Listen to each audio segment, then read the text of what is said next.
Okay, recording. So, hello guys. Good morning. So, it's anong araw ngayon? It's April 7. So, it's 11:30 in the morning and I'm here to deliver you a discussion on WBC non-malignant anomalies. Yan. So guys, congrats! Tapos na tayo sa RBC studies. Um, take your time. So kung hindi nyo naintindihan, there are lots of sources in the internet, in Rodak, explains it well. Kaso I find in Rodak the hiwalay-hiwalay. In Stininger, ang luma kasi ni Stininger. Yan. So, in the internet, marami rin tayong sources. If you want to check more pictures, guys, it's one Google away. So today, good morning. Hello. So we're going to discuss about non-malignant anomalies. So, mga benign to, ibig sabihin, they are not cancer-related.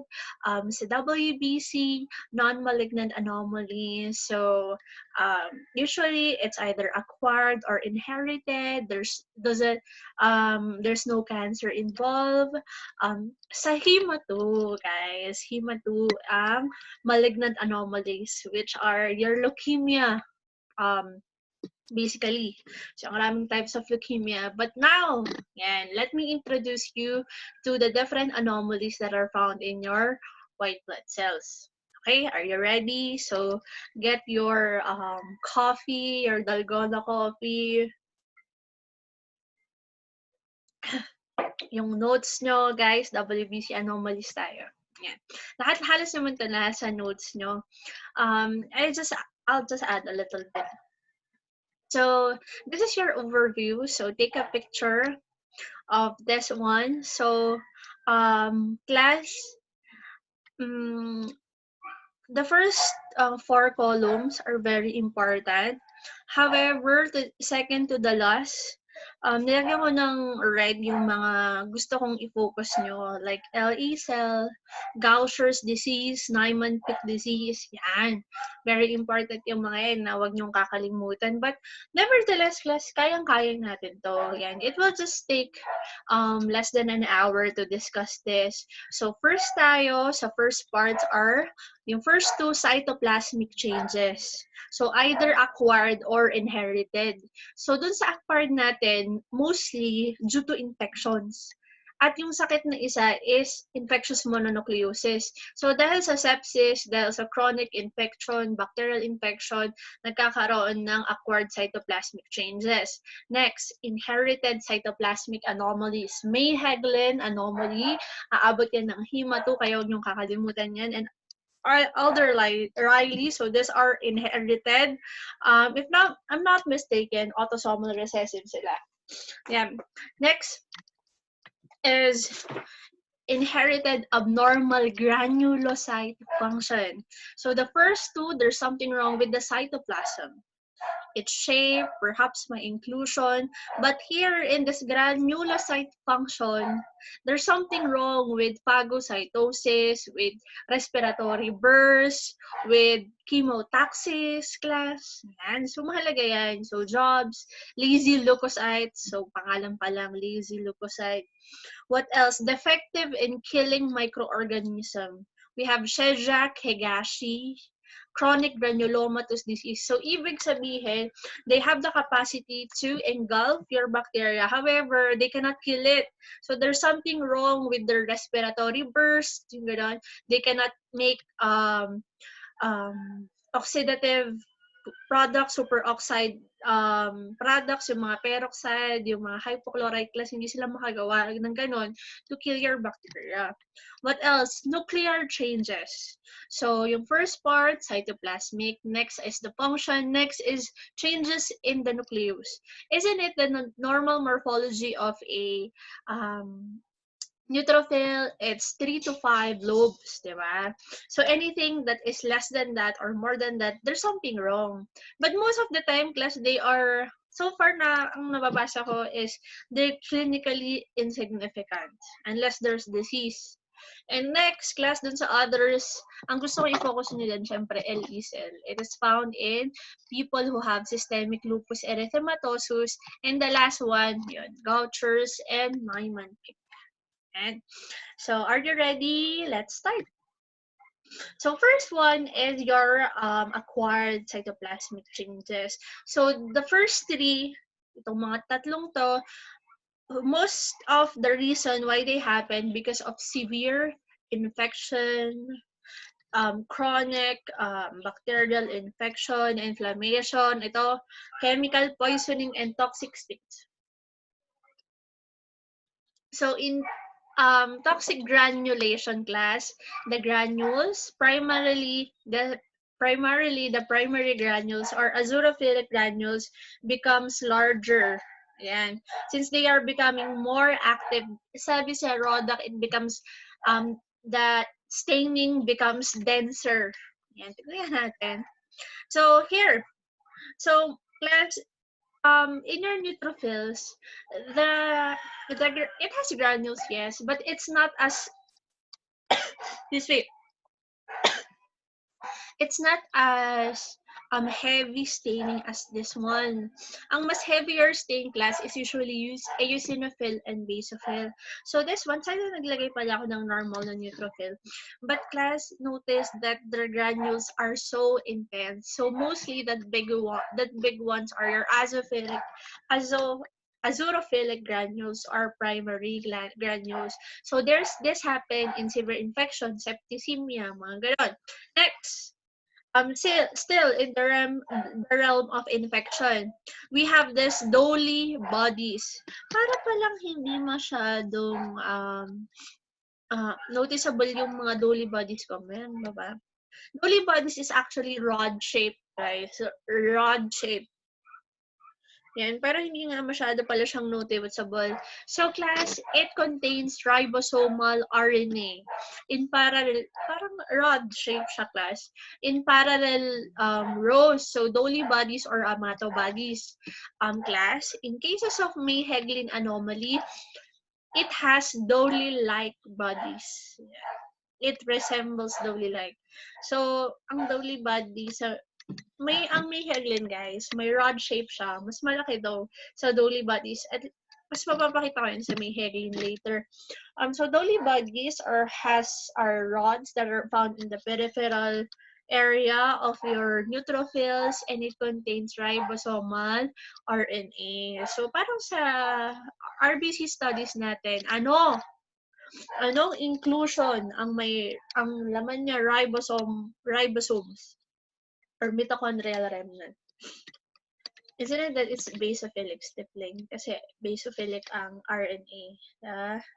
So, pag Pappenheimer, iron, isn't it? Or siderotic granules, iron. Pag Howell-Jolly, guys, it's usually DNA. Yeah. So, Dolly bodies are ribosomal. Class C mo, infections, burn. Infection na yan. So there's something wrong with the cytoplasm. Next, in cases still of severe infection, toxic states, lumalaki, hindi lang ang granules, pati vacuolations. So marami. Normally, guys, vacuolations is normal in your monocytes. Yan, monocytes normal siya. Pero in neutrophils, not so. Yan, doesn't have really prominent vacuolation. And what else? When your neutrophils is exposed to EDTA for a very long time, ayan, it can also have vacuolation. Wait, nasan yung tissue ko kasi? Series pa na ako. Okay. Next. So lastly, not related to your septicemia or infection, itong cytoplasmic change na to is Downy cells. Guys, if once you hear Downy cells, DOWNEY cells, or atypical reactive lymphocyte, dapat ang unang pupasok sa isip nyo is infectious mononucleosis. Yan. Infectious mononucleosis. Mostly, more than 40% of patients who suffer with infectious mononucleosis have Downing cells. So Downing cells, so notice the cytoplasm, is quite big. Yan. So, hindi neutrophils ang affected dito, class, ha? Lymphocyte. Isn't it that in the normal morphology of your lymphocyte, diba? Sana sabi ko, scanty cytoplasm. Ibig sabihin, mas malaki ang nucleus kesa sa cytoplasm. Scanty. So, it has a small volume. Konti lang siya. So, apparently, tingnan nyo naman dito, class, yung lymphocyte, ang laki-laki ng cytoplasm niya. Tuloy, nagmumukha na siyang monocyte. However, it's not a monocyte because notice the nucleus is very circular. It's very lymphocyte. So, yan. It's a hallmark of your infectious mononucleosis. So, your infectious mononucleosis is caused by what virus? Epstein-Barr virus. Epstein-Barr virus. Epstein-Barr. Yan. So, EBV, Epstein-Barr virus. So, this Epstein-Barr virus can cause infectious mononucleosis, or the other name is glandular fever. Glandular. Yan. Glandular fever or kissing disease, class, kissing disease. So usually, people who get kissing disease or infectious mononucleosis, usually they are teenagers who kiss a stranger or who share drinks with other people. Yon, pwede ka magkaroon ng infectious mononucleosis. And class, usually, kaya glandular fever because it affects your glands here around the around your mouth, yung mga salivary glands, parotid glands, sublingual glands, yan. That's why when you have infectious mononucleosis or kissing disease, ang unang symptoms niya is sore throat, ganyan. Kala nila parotitis, yan. Nag-kiss lang pala ng stranger, guys. So, yan. Can find Downing cells. What else? Next, inherited disorders. Very easy, class. Dalawa lang to. We have Alder-Riley. So there is, sabi niya, abnormal polysaccharide metabolism which prevents the formation of secondary granules and deposition of mucopolysaccharide. So class, sabi dito sa sa RODAC, it should be normal. It's normal that your mucopolysaccharide should be degraded. However, there's something wrong with the metabolism, and apparently mucopolysaccharides increase in number. Sabi niya, large or coarse black azurophilic granules are the present in all. I think I have a better picture in here. So this one, class, don't worry, hindi ko na kayo ipa-identify talaga ng kasi Alder-Riley, tinan niyo naman ang hirap, di ba? Mukhang toxic granulation na mukhang cytoplasmic population. So this is associated with mucopolysaccharidosis, Hurler's, and Hunter's disease. Yan. So class, mahirap mag-identify, class, you need training, ganyan. So hindi ibig sabihin nagpakita na ako ng ilang photos, you can answer it well. Parang papakus pa lang ako, syempre. Yan. Next. Last, for the inherited cytoplasmic disorders, we have May-Hegglin anomaly. So, wag niyo kakalimutan tong May-Hegglin anomaly kasi as of now, here in Hema 1, so there is a dolly body-like inclusion inside your cell. Pero class, Hema 2, dinidiscuss ko siya because it shows decrease in platelet and giant platelets pag May-Hegglin anomaly. So, it's autosomal dominant.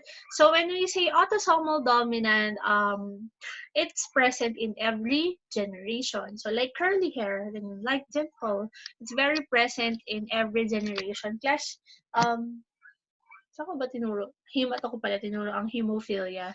So, hemophilia is X-linked recessive. Tapos, class, ang nagkakaroon lang ng hemophilia ay mga lalaki. So, X-linked recessive rin ang color blindness. So, mga lalaki lang nagkakaroon ng color blindness. Ayan. And what else?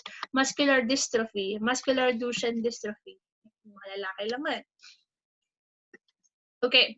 So this one is May-Hegglin anomaly. Mas maganda yung picture niya. It resembles a larger dolly bodies.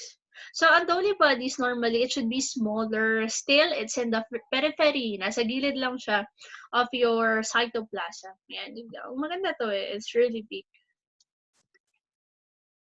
Next, guys, so we have abnormal granulocyte function or functional disorder. So, there's something wrong with how they move. Diba? So, but I think I mentioned chemotaxis, diba? So your WBCs move intentionally on the site where there is a chemical signal or a chemical stimulant. Doon sila pupunta. So parang chemotaxis. So they are paid with chemicals. Yan. So, class, diba? Kung sasakay ka ng taxi at sinabi mong SM, pero dinala ka sa ewan, sa Aurora Hill or kaya sa Ambuklaw class, shady yung taxing yun. So, it's not doing their job. Ganyan. So, first one is job syndromes. So, phagocytes have normal random movement. So, when it's not stimulated, random naman sila, but impaired directional motility. Cells respond slowly to chemotactic agents. Yan. So, parang sabihin natin parang mahinang signal niya. Yan, it doesn't go where it's supposed to be going. So Dobbs syndrome. Yan. So the epidesis is when your WBCs migrate in the tissue area. So yan, apparently they will go if there is a chemotactic substance, they will go in that site. Okay. So, lazy leukocyte, sabi niya, defective random and directional movement. So, dalawa. But they have normal phagocytic and bacterial activity. So, there's just something on the way they move. So job syndrome, there's something wrong with how they react with the directional movement. So, it slowly reacts with your chemotactic substances dito, defective random and directional movement. Next class, defective killing of microorganism. I can think of which one is more worse, di ba? Ayaw pumunta sa site of infection kasi wala rin siyang useless insect kung hindi siya pupunta sa site of infection. Ito, hindi naman makapatay. Pupunta nga pero hindi naman makapatay. What do you think? Yeah. So this one is Shigeki anomaly. So it has fused primary granules. So ang laki ng primary granules niya, as you can see in the image. So it's positive with peroxidase, SBB and ACP. Plus yellow peroxidase, Sudan black blue, and acid phosphatase. They are very common indication of primary granules. Usually ang primary granules class mahanap sa promyelocyte. Yan. So very present yung primary granules niya. Actually, as the neutrophils mature, dapat na mabawasan na yung primary granules. Pero apparently, sa Shigeki, since ang laki ng primary granules, it's positive for myelopathy. So that's the enzyme produced by your primary granules. Here, we have also the presence of large lysosomes. Sabi niya, granules are normal in content but are normally packaged. Phagocytes respond well to chemotactic stimuli as well. Next, chronic granulomatous disease, CGD. I think this is more severe. So chronic, meaning it develops for a very long time. Granulomatous. So there are infections that are happening in the different sites of the body. So there are the infections are disseminated. Sabi na class, there is defect in NADPH oxidase, resulting in inability to form reactive oxygen compounds and decrease respiratory burst, used to kill ingested pathogen. Defect in NADPH oxidase. Same with your red blood cell class, NADPH is very valuable. Sa red blood cell, it will form glutathione so that it will not cause oxidative injury. Dito naman class, your NADPH is very valuable in making your reactive oxygen compounds. So example ng mga reactive oxygen compounds is hydrogen peroxide, sodium hypochlorite, so like bleach. So kailangan itong mga substances na to perform respiratory burst to kill the pathogens. And apparently, class, there's something wrong with it. NADPH oxidase is absent. Yan. So it cannot make the valuable substances to kill your pathogens. So people who have CGD are susceptible to catalase positive bacteria. Example ng catalase positive bacteria are your staphylococcus, Pseudomonas aeruginosa. Yan. So therefore, susceptible ito sa mga bacteria. So class, let's just read on how to evaluate the respiratory burst of your neutrophils. So we have NT reduction test. Pwede bang i-search nyo? Anong ibig sabihin ng NT? So, a yellow water-soluble dye will be reduced to insoluble blue formylide. We have chemiluminescence, Boyden micropore filter, and Reeboks hid window. And pakaya lang. Just look it down. Okay, next class, nuclear changes. So we're finished with cytoplasmic changes. We're finished with the functional anomalies. Now we have changes in the nucleus. So we have this one, Pelger-Hewitt anomaly or hyposegmentation. So when it's a true Pelger-Hewitt, so it is inherited, so it's from genetics, and pseudo, so acquired. So we have nucleus with symmetric round lobes. Class common siya sa MDS, myelodysplastic syndrome. So MDS class, tinuturo ko sa hematod. This is a pre-leukemic disease. So ang mga nagkakaroon ng MDS has a chance of of changing into acute myeloid leukemia. Yan, pag may MDS, they have a prognosis of that's why they should manage it well so that it will not proceed to leukemia. AML, acute myeloid leukemia. So MDS class, pwedeng maging acute myeloid leukemia depending on the amount of blast cells in your bone marrow. So ganun, there's something wrong. So class, ang gusto ko siguro i-emphasize dito, since komplikado pag i-explain ko pa itong MDS, but basically there's something wrong with the development of your WBCs. And sobrang raming immature cells, and there's so much immature cells that your cells are not maturing well. So yung neutrophils, di ba, hindi kompleto, kulang pa ng isang lobe. So there's something wrong with the development of your WBCs. They're not differentiating well. They're not maturing well. So we have this one, Pelger-Hewitt or hyposegmentation. We have peanut or dumbbell shape. Yan. Or sabi niya, pronounce na to. So I was searching the pronunciation of this word, and it's Ponsney spectacle. So Ponsney is a type of glasses, French glasses. Yan, Ponsney spectacles. So hyperpigmentation, guys, huwag kakalimutan ako, hindi naman tayo associated with megaloblastic anemia. So the causes of megaloblastic anemia can be cobalamin deficiency or vitamin B12 deficiency, folic acid deficiency. Parang may nabanggit rin ako, di ba? Diphylobotrium latum, can get your vitamin B12, diphylobotriasis. So notice, guys, there is more than five lobes. Grabe ang kami, oh. Ang gulo, di ba? It doesn't really look normal. And class, annotate pa nga to.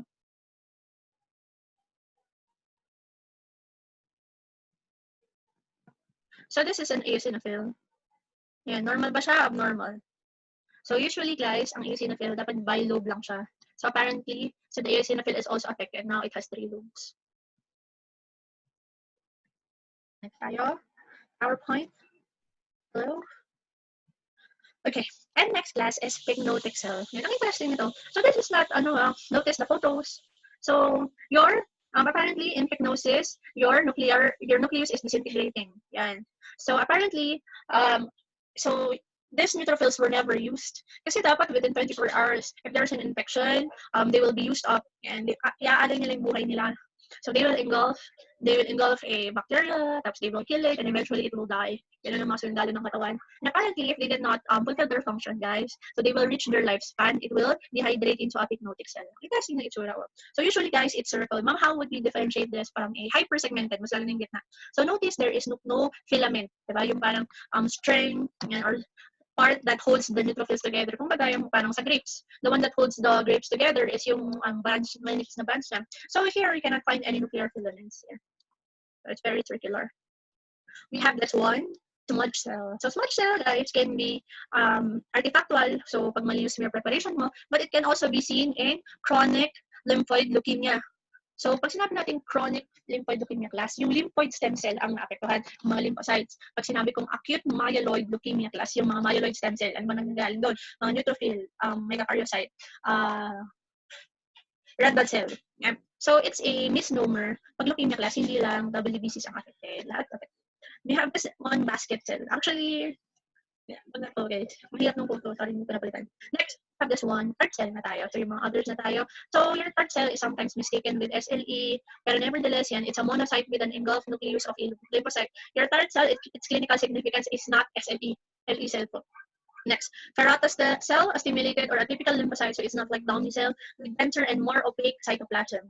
associated with SBE, subbacterial endocarditis. So this one is paratocell. So let's just get to know it. So lymphocyte siya. Next, rider cell. Nakuha ito, ito class, very madaling identify. Sabi niya, overleaf-like nucleus. Overleaf-like. CLL rin. So lymphocyte rin siya. So LE cell class, di ba ang SLE is about autoantibody. Sabi niya, neutrophil with large purple homogeneous round inclusion with its nucleus wrapped around it.